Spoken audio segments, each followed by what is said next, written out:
how to play as the aggressor in position against recreational players. This will be a very practical video where we're going to be reviewing plenty of hands on these spots so that I can tell you and show you everything that I need to do to crush recreational players when playing as the aggressor in position. So this is going to apply to 3-bet pots in position, single-raise pot in position as the aggressor, and 4-bet pot in position as well, but 4-bet pot in position you're almost never going to play against Rex. So it's mostly going to be about 3-bet pot in position as the aggressor and single-raise pot in position as the aggressor. The approach for both is exactly the same. It's going to be very clear in this video, okay?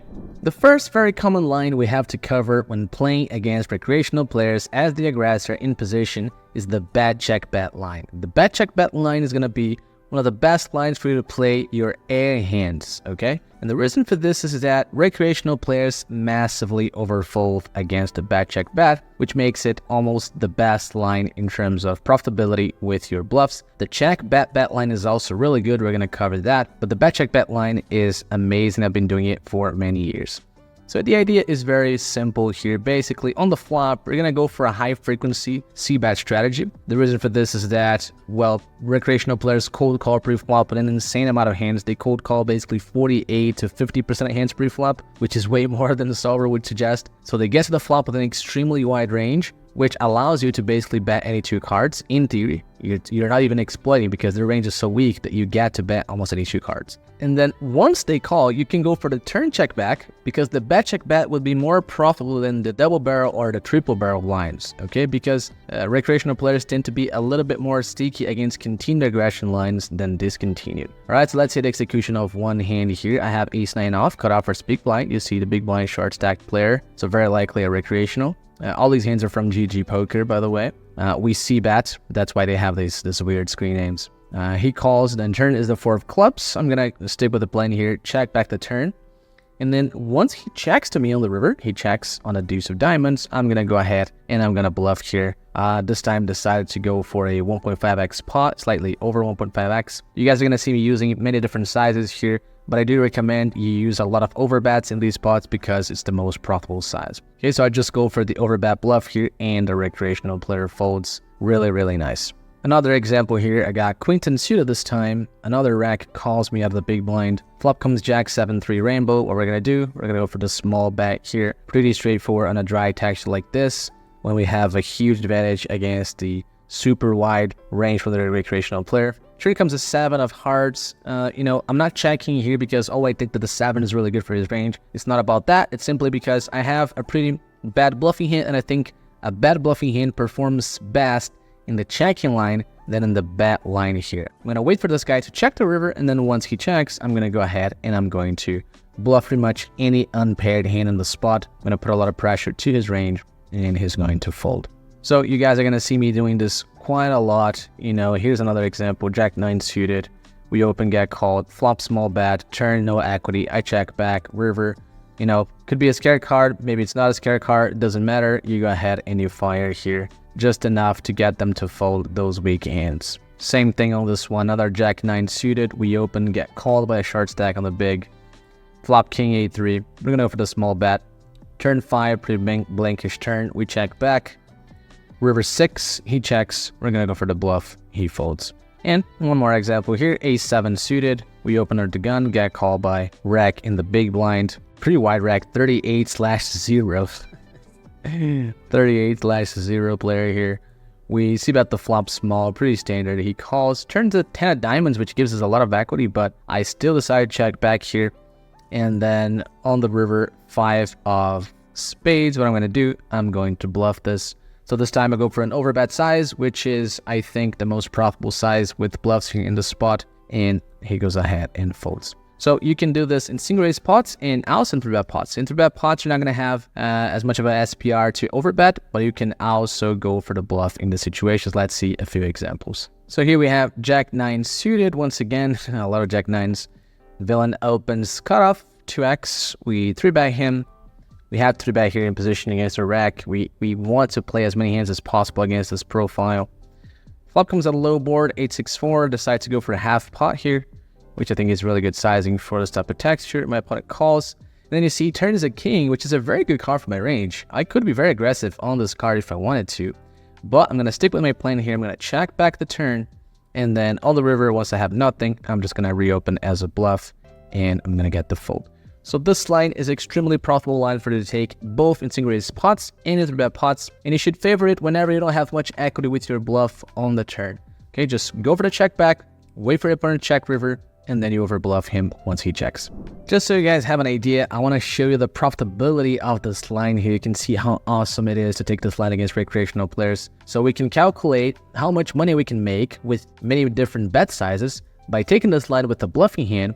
You know, it's a very simple calculation, and I probably have shown how to do this in my YouTube videos. So you can see the formula here. It's a little bit complicated because I included rake in this formula, but basically it's just about how much money you win when the guy folds and how much money you lose when the guy calls, right? So you can see here the profitability of each bet sizing, assuming that the pot size on the river is 8.16 big blinds, and we see that the 1.6x or 1.5x pot over bet is the most profitable, making 3.5 big blinds per hand. That's an insane profitability, and these are all fold frequencies taken from hundreds of millions of hands of data in hand to note. All right, so this is really accurate. You can see the number of trials in every single of these lines and bet sizes here, so this is really accurate. And we can see that pretty much any bet sizing is printing money, and typically speaking, the bigger bet sizing, the more profitable, but the middling bet sizes all performing very similarly here. So the only thing that you shouldn't do is check back with a non-showdown value hand. If you don't have equity here, you should be betting and bluffing against the recreational. Right, so go for the bet, check, bet, bluff. That's going to be awesome line for you. Now, second line I'm really going to emphasize here that you guys should use is betting the flop to check back the turn with middling strength hands, or at least non-nutty hands. So I'm going to explain very clearly what I mean with this. Basically, you should check back the turn with any hand that cannot go for very clear 3 streets of value. Okay, the reason for this is that once you check behind, the recreational player will massively overbluff the river, and therefore checking has an extra EV relative to betting, when a lot of the times they're actually going to be overfolding in contrary to popular belief. So take a look at this hand. For example, I got king 9 off here on the button, and we got this 9-6-3. I got flatted by this recreational player from the small blind, 50 big blind stack. We start off here on the flop with the 2/3 bet size on the flop, which I think is really good. My opponent calls, turns the 5 of hearts. We're going to check back this turn with our 9 because I'm not going to get clean 3 streets of value here on many runouts. So I'm going to check back because I know that once I do that, this recreational player is going to massively overbluff the river, and that gives me extra EV in the checking line. That's why this line is so powerful. You check back with any hand that cannot bet 3 streets of value, and you check and call the river. So he fires half pot on the river. I call. He shows up with queen 7 suited. Another example here, we have ace jack off in the cutoff. We open, get called by this rack in the big blind. Flop ace for a 3 rainbow. We're going to go for a small size with range here. Against a reasonable player, this probably shouldn't be a board where you used to bet any 2 cards to bet entire range, because it's going to connect with this lower region. But remember, the recreational player is cold calling pre-flop with 48 to 50% of hands, whereas solver probably cold calls 20% of hands here. Right, so it's a much wider range. You shouldn't play the same strategy that you would play against a recreational player. Very safe to bet any 2 cards here against someone cold calling 50% of hands pre-flop. So you bet, he calls, and then on the turn, can I go for 3 streets with ace jack on most runouts? Probably not, right? Certainly not on a diamond, probably not on like some lower cards. The recreational player is going to have a lot of offsuit combinations that I can make 2 pairs. So I decide to check back here, and then once he bets, we have a fairly easy call. In fact, looking back, I maybe could even raise this half pot bet here. Might have enough equity to do so, but anyways, he shows up king, queen, and we take down the pot. Another example here, we got pocket 8s. And we're playing against this very wide recreational here in the big blind.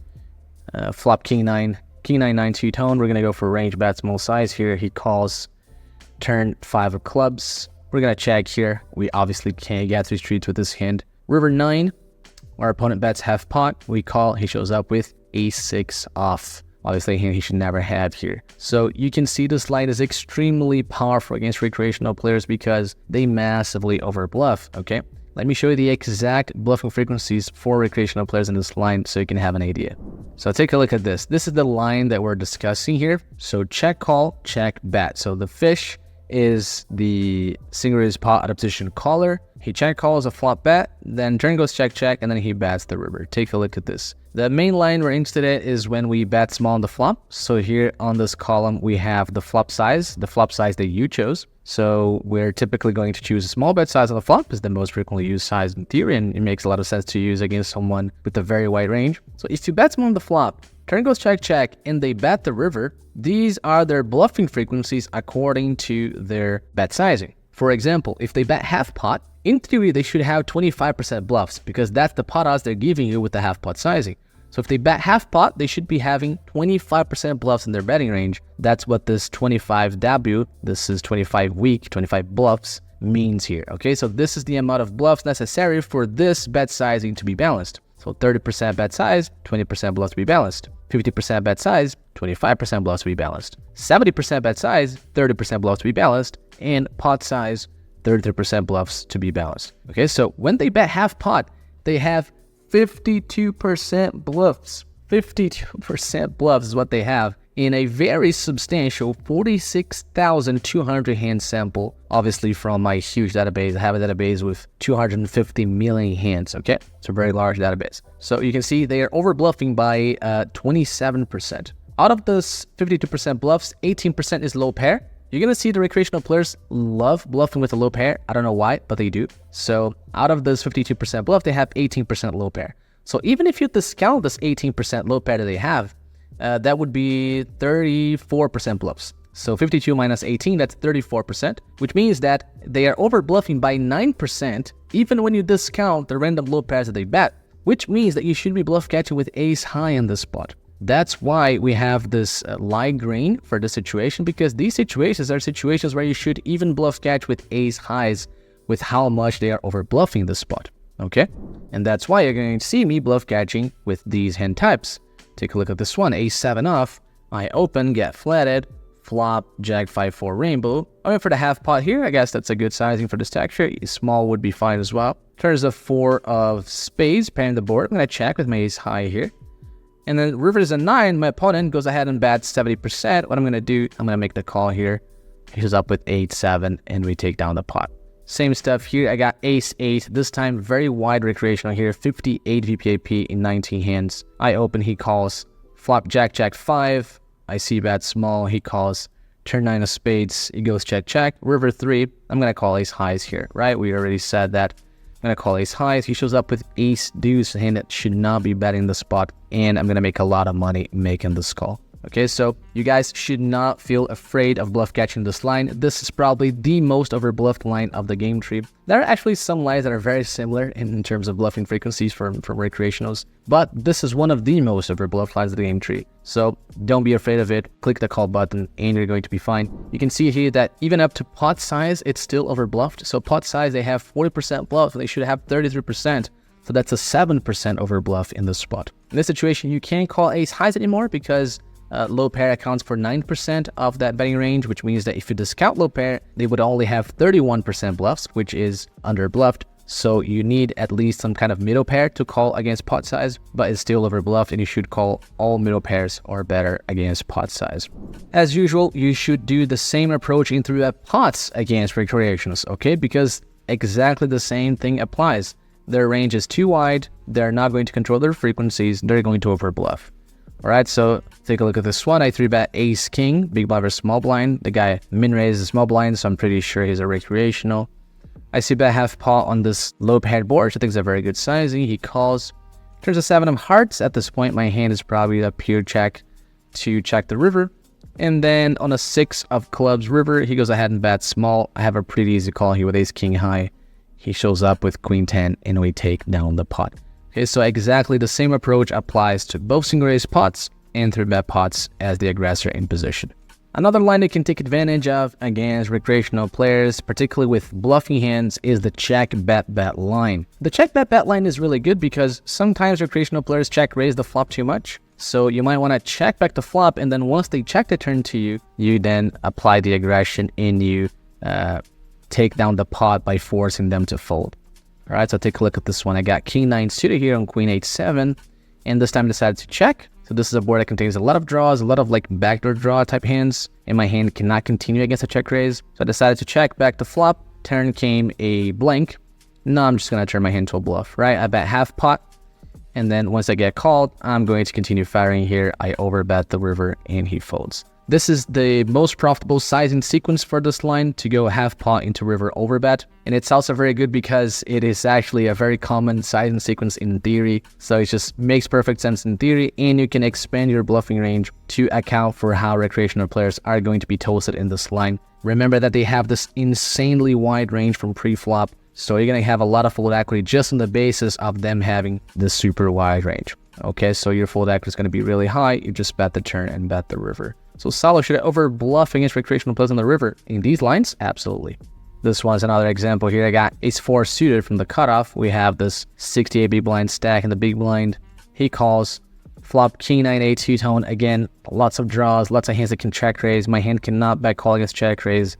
I go for the check. Turns a 10. Now I'm going to start bluffing with my hand. I place a 3/4 pot bet size here. He calls, but I don't mind. River comes a 6. I'm going to overbluff here. I put in a 2x pot bet here, and my opponent folds. So the idea is that you have to be extremely aggressive against recreationals in lines where their range is broken. What are the lines where their range is broken? When they place the check in the middle of the hand. So if they checked either the turn of the river to you, they're going to have a broken range, and you can apply a lot of pressure against those ranges. Another example here, I got ace-10 off from hijack, villain called from the big blind, 8-4-3 two-tone. This one is more one where I'm just going to be like betting big or checking and then developing a checking range. So I like checking here with middling ace-10. But now that he checks to me on this jack of diamonds, even though my hand has some showdown value, I'm going to make more money turning this hand into a bluff than I will by checking back, because on some runouts I'm going to get bluffed by the recreational player. So I don't want to allow him to bluff me later, so I'm going to start bluffing him off right here. Okay, so I turn my ace-10 into a bluff here. Half pot, he calls.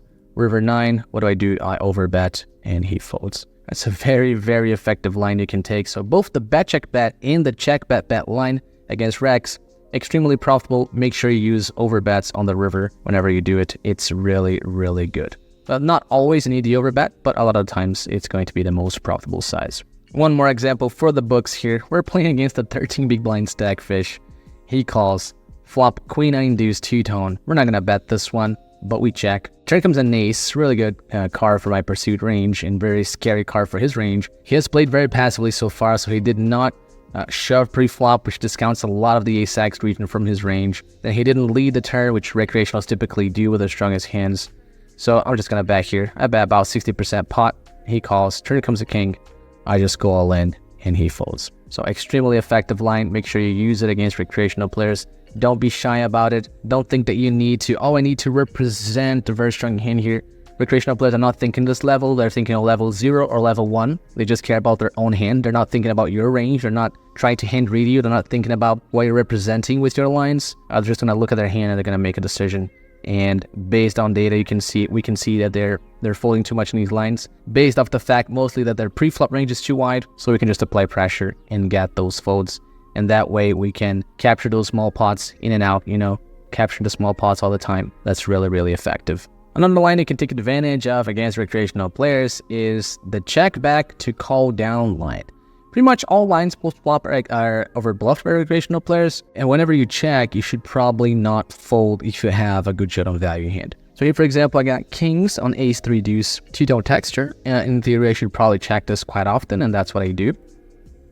And then turn comes the jack of spades, and you see the recreational player using these half pot sizes. They use these half pot sizes a lot. It's by far their most preferred bet sizing, and this is very good for us because they can't really have too many bluffs when they bet half pot. That's how theory works. And then since they have that insanely wide range, it's pretty much impossible for them to not overbluff when they choose these bet sizings. So he bets half pot here. I'm gonna call, and I'm already planning to call pretty much any river. River comes a relatively bad 4 of clubs because he has a bunch of 5x betting the turn.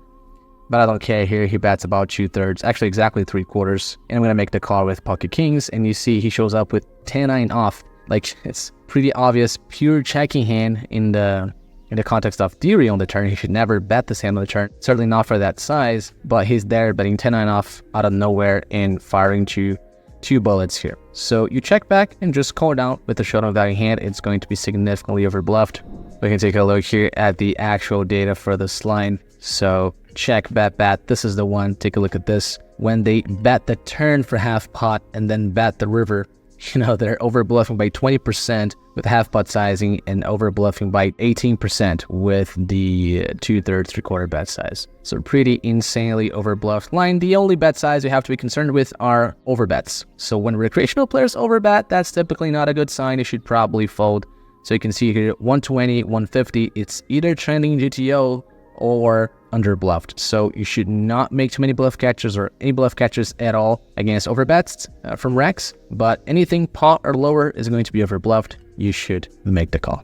Lastly, I'm going to show you guys a little bit of an advanced line, and you should be really careful with this line. I don't want you guys spewing money with this line, but it is a profitable line you can take against recreational players, which is betting the flop to check the turn and then raise the river against half pots or lower bet sizes. Okay, the idea here is that their range is extremely garbage, and therefore you're going to be able to have a lot of full equity on your raise, and also you're going to be able to take some hands that could make money calling like this. This would be a profitable call here, but you can turn it into a bluff because they're going to be folding a lot of those low pairs that we mentioned, right? They have a lot of low pairs in this betting range. So you could call here and you're going to make money, but sometimes you're going to lose to a random 3 that are betting here. Sometimes you're going to lose to pocket 2s that are betting here. You could raise and make them fold these exact hands. So 3x, 4x, pocket 2s, pocket 5s, or whatever. Okay, because they have those hands in their betting range. And even though you could make money calling, you're going to be making a little bit more money raising in these spots. Okay, so the idea is the same. You bet the flop. Once you get check called, you check the turn. And then if they bet half pot or lower on the river, you can go for a 3.5 to 4x raise on the river against their bet and get them to fold those marginal hands. Okay, don't be surprised if you get called by a jack here. It's not the point to make a jack fold. It's not the point to make a queen fold. All you're trying to do is make those low pair hands fold, which are hands that you would lose to if you called. Okay, so we're not folding this. Folding is not a question. We're either calling or raising, but raising has the benefit of making those low pair folds, which would lose against if we just called. Okay, so this is also a profitable line taking against recreationals, but keep in mind, you should only do this against half pot bets or lower. Okay, no more than half pot you should attack. You shouldn't attack 3/4 pot bets. You shouldn't attack pot bets from Rex, only half pot or lower, okay? And also make sure you use either ace highs or low pairs yourself, okay? Very low pairs. But ace highs are the best because they're not gonna interact much with your opponent's bluffing range. They are going to have some ace highs, but they're not going to have all that many. So you use ace highs as a bluff here. If you have a blocker that can bluff some nuts in their range, that's also beneficial. But if you have ace highs, it's a really good bluff raise candidate. So you can use this line against them. Here we have another example. Villain defends his big blind. We see bet small and ace 10-3. Turn goes check, check. River 4 of hearts. They bet half pot. Here they're going to have all sorts of low pocket pairs and even a 10 betting the sizing here. So we're trying to make those hands fold. We're not trying to make an ace fold here. So if you get called by an ace, don't feel sorry for yourself because that's not what we're trying to do here. We're trying to get him to fold a 3, a 4, a 10, okay? And also the random garbage that he might have there. So we raise 4x size, 5x size is good here. He folds, we take down the pot. King 9 suited here. We open, get called, flop jack 5-3. We're going for the small C bet. Villain calls, turn goes check, check. We could barrel, but again, the approach against fish is to check these marginal bluffs and go for the bet check bet instead of the triple barrel. So he checks, actually he bets small the river, and that against this type of bet sizing, we can go for the raise. So we go for the raise and villain folds. Here having clubs, having middling high cards is good because most of his floats are going to have low cards and diamonds. So if we don't have low cards, if we don't have diamonds, we're going to have more full equity. So he bets small, we're going to head and raise, and we get the fold. Alright, so this is also a very good line taking against recreationals, both in single raise pots and also 3-bet pots, okay? 3-bet pots, you can also take this line. It's the same exact logic. That's it for this video. Make sure you use these lines to crush recreational players. And now let's go into play as the aggressor out of position.